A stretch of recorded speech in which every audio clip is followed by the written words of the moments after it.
MIM party అంటే కాంగ్రెస్ పార్టీకి వణుకు పుడుతుందని, అందుకే ఫాతిమా కాలేజీపై చర్యలు తీసుకోవడం లేదని మాజీ ఎంపీ బూరా నర్సయ్య గౌడ్ ఆరోపించారు. ఫాతిమా కాలేజీ మరో కాలేజ్ అయినా అది అక్రమ కట్టడమా కాదా అనేది చూడాలని అన్నారు. కోర్టు సైతం రాష్ట్ర ప్రభుత్వంపై ఆగ్రహం వ్యక్తం చేసినా చర్యలు తీసుకోకపోవడం దురదృష్టకరమని అభిప్రాయపడ్డారు. బీజేపీ ప్రభుత్వం వచ్చిన వెంటనే ఫాతిమా కాలేజీపై చర్యలు తీసుకుంటామని అంటున్న బూరా నర్సయ్య గౌడ్తో మా ప్రతినిధి రామకృష్ణ ఫేస్ టు ఫేస్. పార్టీకి సంబంధించిన ఫాతిమా కాలేజీ విషయంలో రగడ నడుస్తుంది. దీనికి సంబంధించి మాజీ ఎంపీ బూరా నర్సయ్య గౌడ్ మన మధ్య ఉన్నాడు, అడిగి తెలుస్తున్నాను. సార్ చెప్పండి, ఒక ఫాతిమా కాలేజీని కూలిస్తే 100 కాలేజీలు కట్టి పిల్లలకు ఉచిత చదువు చెప్పిస్తానంటున్నారు. దీన్ని అంటే ఇప్పుడు ఉచిత చదువు చెప్పే కాలేజీని కూల్చడం న్యాయం అంటారు?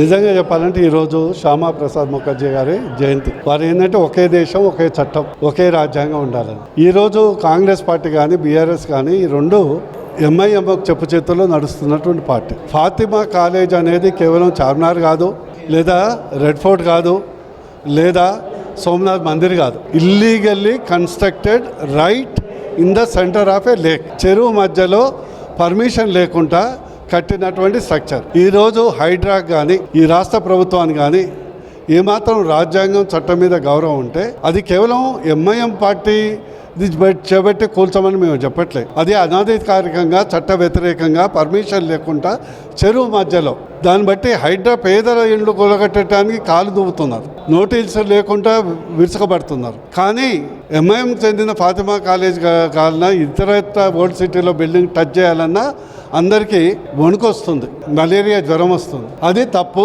దాన్ని బీజేపీ ఖండిస్తుంది.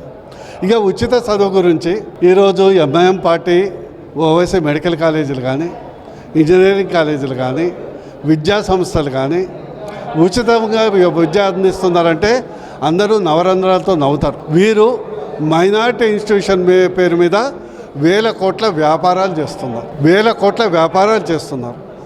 ఏ ఒక్క మైనారిటీ ముస్లిం విద్యార్థిని అడగండి, ఒక్కరికైనా కూడా వారు ఉచితంగా విద్యను అందించినటువంటి దాఖలాలు ఉన్నాయి. ఈరోజు ఉచిత విద్య కల్పించేది కేవలం కేంద్రానికి సంబంధించినటువంటి ప్రభుత్వ కేంద్రీయ విద్యాలయాలు కానీ ఎయిమ్స్ కానీ మెడికల్ కాలేజ్ కానీ వీరు అందరూ మైనారిటీ స్టేటస్ని అడ్డం పెట్టుకొని వేల కోట్ల వ్యాపారానికి పడగలెత్తిండ్రు. నిజంగానంటే నా చేతిలో పవర్ ఉంటే వీళ్ళందరినీ నేషనలైజ్ చేస్తే రోగం కుదురుతుంది. అంటే okay, Fatima college only GHMC ఎన్నికలు వస్తున్న నేపథ్యంలోనే విమర్శలు చేస్తున్నారా? గతం నుంచి మీరు చాలా రోజుల నుంచి దాని మీద విమర్శలు వస్తున్నాయి. ఎంతవరకు చర్యలు తీసుకో? ఇప్పుడు జిహెచ్ఎంసీ ఎన్నికల టైంలో దీనిపైన విమర్శలు చేయడం మీద జిహెచ్ఎంసీ ఎన్నికలు పెడతాడో లేదో తెలియదు, వస్తున్నాయో లేదో తెలియదు. ఈ యొక్క హైడ్రా గురించి కానీ హైడ్రా అరాచకాలు కానీ ఫాతిమా కాలేజీకి ఎక్స్క్లూజన్ కానీ ఇప్పుడు మనం కాదు, ప్రజల తరఫున, బీజేపీ తరఫునే కాదు ప్రజల తరఫున హైకోర్టులో దాని గురించి దాని మీద పెద్ద చర్చ జరుగుతుంది. ఇది చట్టానికి రాజ్యాంగానికి సంబంధించింది, ఇది ఏదో ఫాతిమా సంబంధించింది కాదు. ఫాతిమా పేరు మీద కాకుండా ఇంకా ఏ పేరు మీద ఉన్నా కూడా పేదల ఇండ్లు గుడిసెలు కూలగొట్టే ముందర మొదట పెద్దల ఇండ్లు కూలగొట్టాల్సిన అవసరం ఉంది. దాని గురించి చెప్తుంది. అంటే ఎంఐఎం పార్టీని ఎంఐఎం నేతలను భయపెట్టే ప్రయత్నం చేస్తున్నాం. వీళ్ళు భయపడితే చాలా రోజుల నుంచి ఇలా చూస్తున్నాం. భయపెట్టిస్తే భయపడడానికి మేమేమో ఎవరికి లొంగము.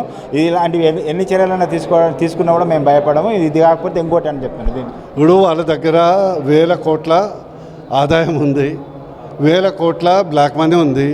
ఖచ్చితంగా ఇది కాకుండా 100 కోట్ల మేము వద్దంటున్నామా? మీరు కట్టండి, పర్మిషన్ తీసుకొని కట్టండి, ఉచిత విద్య ఇస్తే నేనే పర్సనల్గా వచ్చేసి మన పెద్ద వయసుకి చిన్న వయసుకి మేము సత్కారం చేస్తాం కదా, నిజంగా చేస్తే. అంటే ఈ ఫాతిమా కాలేజ్ కానీ ఈ అక్రమాల కూల్చివేతలు కానీ ఎంఐకి సంబంధించిన కానీ దీనిపై బీజేపీ కార్యాచరణ ఏ విధంగా ఉంటుంది రాబోయే రోజుల్లో? ఆల్రెడీ కార్యాచరణ పెట్టాము, దీని మీద చర్చావేదిక పెట్టాము, దీని మీద ఎజిటేషన్ చేశాము. ఏదైతే పేదల ఇండ్లకు కూల్స్తుంటే అడ్డంగా వస్తూ కిషన్ రెడ్డి గారు, బండి సంజయ్ గారు, మేము అందరము, మా అధ్యక్షులు రామచంద్రరావు గారు అందరూ దీని మీద పోరాటం చేస్తున్నాము. ఒక్కసారి బీజేపీ ప్రభుత్వం వస్తే అక్కడ మెజార్టీ మైనార్టీ ఉండదు. చట్ట విరుద్ధమా చట్టపరమా రెండే ఉంటాయి. అది ఎవరిని టార్గెట్ చేసేది ఉండదు. పార్టీ పరంగా ఉండదు, కమ్యూనిటీ పరంగా ఉండదు, రిలీజియస్ పరంగా ఉండదు. ఒక దేశం ఒక చట్టం, సింపుల్ లాజిక్. అంటే ప్రభుత్వం చర్యలు తీసుకుపోవడానికి ప్రధాన కారణం ఏంటి? Appeasement, minority appeasement politics, corruption politics, అంతమించి ఏముంటుంది? అంతమంది ఏంటంటే మన ఓవైసీ చేసుకునే పెద్ద షేర్వాన్ ఉంటుందిగా, ఒక జేవుల రేవంత్ రెడ్డి ఉంటాడు, ఇంకో జేవుల కేసీఆర్ ఉంటాడు. అంటే బీఆర్ఎస్ కాంగ్రెస్ పార్టీ కంటే ఎంఐఎం పార్టీ బీజేపీకి దగ్గరగా ఉంటుంది, వాళ్ళ అనుబంధంగా ఎక్కువ కొనసాగుతుంది అంటున్నారు. ఇక ఆడలేనం మధ్యలో ఎదరు అన్నట్టు ఎంఐఎం బీజేపీ అనేది భావజాల పరంగా సిద్ధాంతపరంగా పరస్పరమైనటువంటి వ్యతిరేకమైనటువంటి పార్టీలు.